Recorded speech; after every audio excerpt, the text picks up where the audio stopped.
warahmatullahi wabarakatuh. Hordoftotaaf jaalatamtoota YouTube channel Maariyaa Awraa welcome. Bagana gaanduftan. Arranta nagaa walitti dachaanee jirra gaadhiyoon tana addaan bannee turre warri karaa feessaatiinis ne iyyaafachuu turtan warri karaa feesbuuka gayyaatiin illee ne iyyaafachuu turtan warri karaa tiktookiitiinis ne iyyaafachuu turtan hedduu takkanaaf galatooma hangees hordoftoota egaa hedduu takkaan isin jaaladha isin hunda keessanuu hedduun isin jaaladha.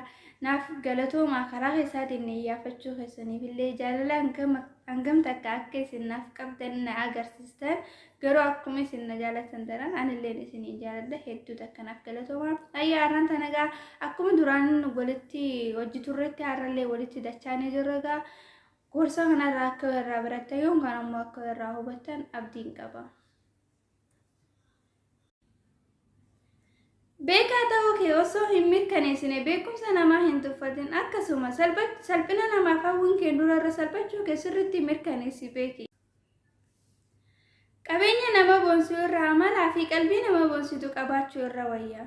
Sababni isaas qabeenyi ganama dhufee galgala deeme waan ta'eef amalli kee yeroo hundumattuu si wajjin jira waan ta'eef.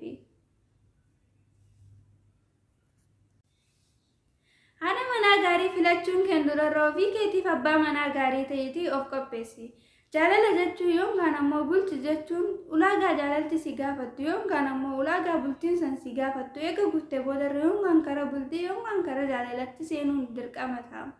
Irra guddaan keenya yookaan ammoo ulaagaa bultiin nama gaafattu ulaagaa jaalalti nama gaafattu osoo maalummaa isiitu hin beekne kara bultii yookaan ammoo kara jaalalatti seenna. Kana ka jireenya keenya nu diigaa jiru. Kana likkitti hubannee ulaagaa jaalalti si gaafattu ulaagaa bultiin si gaafattu eega mirkaneeffannee boodarra yoo ifillee hin beekne kan si durarra jirurraa akka barattu yookaan ammoo sanarraa akka odeeffannoo fudhattudha.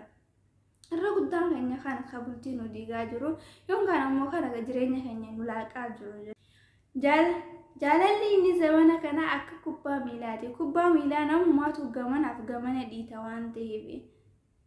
Dargaggoota keenya yookaan obboleeyyan kiyya ulaagaa jaalalti isin gaafattu guuttanii bakka sanitti argamuun dirqama isin. Hanga waan biraatiin walitti dachaanutti sabiskiraayib, laayik, sheer, koomentii gootanii na jajjabeessuu hin dagatinaa yookaan ammoo yaada keessaniin illee na cinaa dhaabbachuu hin dagatinaan isiniin jaa. Assalaamu alaikum warahmatullaahi wabarakaatuh.